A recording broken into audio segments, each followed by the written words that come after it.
when feminism was reborn with Betty Friedan in the late 1960s, I thought this was supposed to be about the liberation of women. Instead, I really hit a wall of the closed minds, the new fanatics, okay, of second wave feminism. I had already signaled my revolt by my passion for Amelia Earhart, okay, when I was in high school in the early 1960s. Through Amelia Earhart, who I learned about through some newspaper article, they found some bones, which turned out not to be hers after all, the eternal mystery of what happened to Amelia Earhart. But through my 3-year research project into Amelia Earhart in the early 1960s, I learned about that wonderful period following the women gaining the right to vote in both Britain and the United States.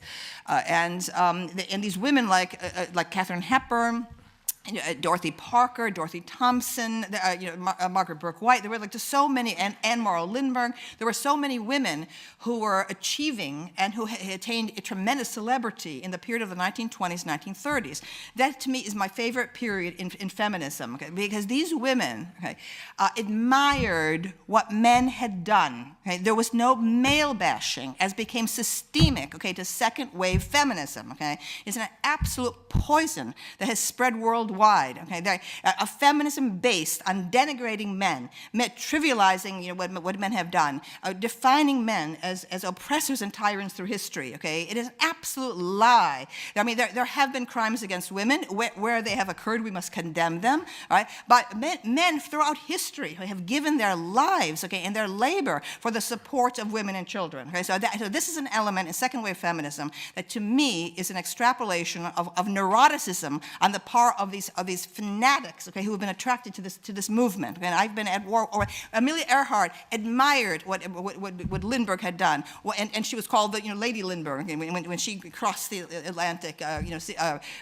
heroically alone, okay, in an airplane. She couldn't even see it out the windshield. She was like doing everything, by mechanically, etc. Right. So I feel that was the most helpful period in terms of the history of feminism. So the Generation Snowflake phenomena of the thin-skinned, easily offended. Yes. And I find it, that's what I was saying, I find it upsetting because I, like you, think, isn't the point about women's liberation to be free and strong, yes, to take risks, rather than I can't cope with that. If I see a picture, or it's going to finish me off, and who can protect me? And the demand is to, for example, in universities, college authorities, you come and protect me. Yes. Well, it's a return to the 1950s yes, vision of femininity again. Okay? Yeah. So when my generation arrived in college, I arrived in 1964 in college, and the colleges still believed they had the right and obligation to act in loco parentis, in place of the parent.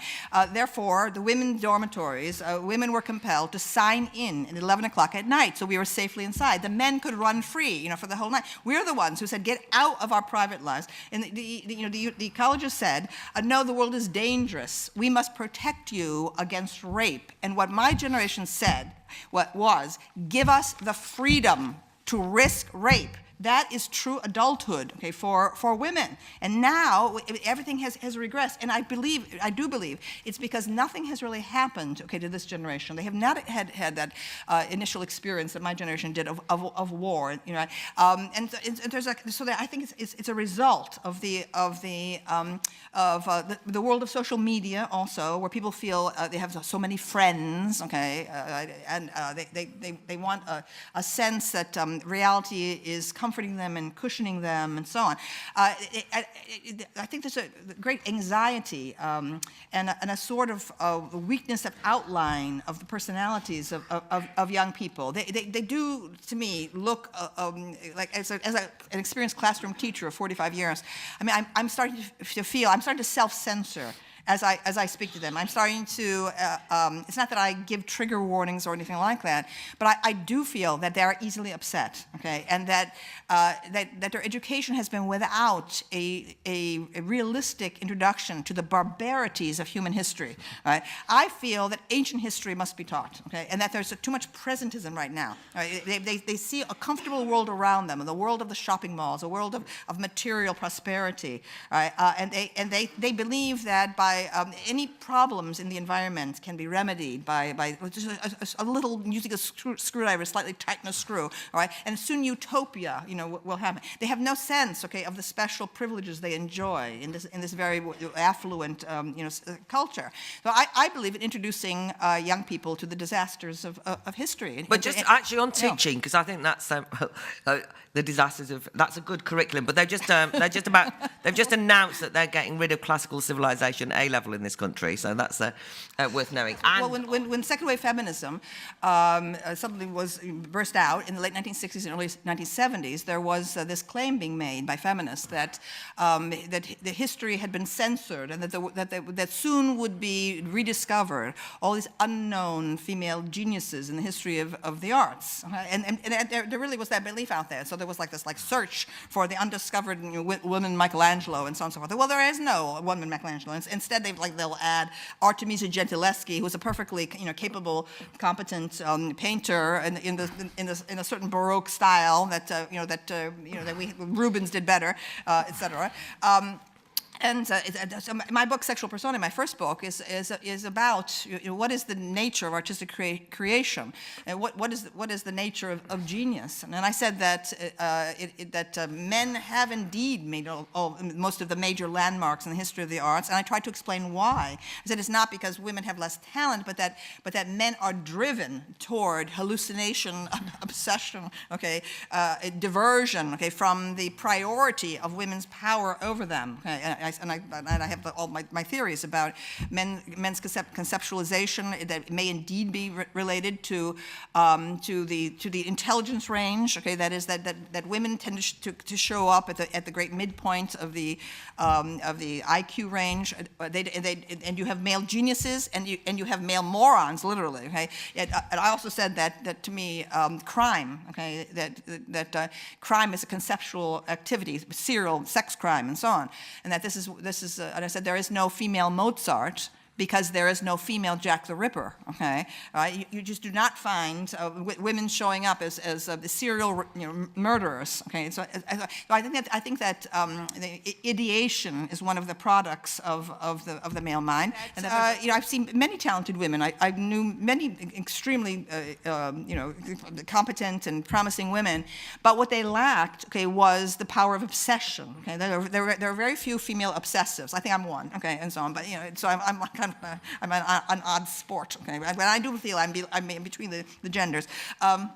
And that there's a kind of life deranging quality to artistic achievement, where it's a mania, an absolute mania, and it produces rapists, and I believe that feminism by second wave feminism, by hiding, by concealing, by suppressing the evidence for sexual difference, is actually exposing young women to danger, because they do not imagine that there are psychotic males who are looking at them as prey, who actually see them through primitive eyes. They don't understand it. We're like decades away from Alfred Hitchcock's Psycho, 1960, which is about exactly these things I'm talking about right now. So I think that there are tremendous sexual differences based in hormones, based in biology, that need to be brought into the gender studies curriculum, that are now erased from it. Gender roles are now being maintained as fictive constructs, the result of environmental pressures and so on. I dare disagree, but I'm going to disagree slightly, because I actually found that everyone's obsessed with the idea of the male gaze and they're all psychos. Oh, the male gaze is such a crock. What I'm saying is this, well, you can do, because my fear is that that a lot of women that I talk to imagine, or the description is such that, every man is potentially looking at you with the view of of kind of abusing you in some fashion. I mean, there's no idea that you can be looked at in any admiring way, which is one thing I know that you've talked about and written about over the years. But I don't think everyone's obsessed with the idea that men are hormonally driven to attack. Not the hormone. No, they believe it's coming from social indoctrination. Right. They believe that men are born to a culture that privileges maleness, which is not at all true for many recent decades, and that they learn and therefore we can retrain them. We can indoctrinate them to change. You say, I'm the only one really necessarily talking about the biological roots of it. And there's, to me, absolutely incontrovertible that there is a biological basis to the greater visual component in male sexuality. All right, there are brain differences here. Okay? Males really do see the visual. They were aroused visually much more than women are. And I believe for whatever reason, I'm able to see women in the way men see women, sort of like like Faye Dunaway in the eyes of Laura Mars or something. I feel like I'm like looking at things in the way men do. So I'm very concerned that the issue of identity, okay, has shrunk down, okay, to merely a gender, to your position on a big scale of a ruler.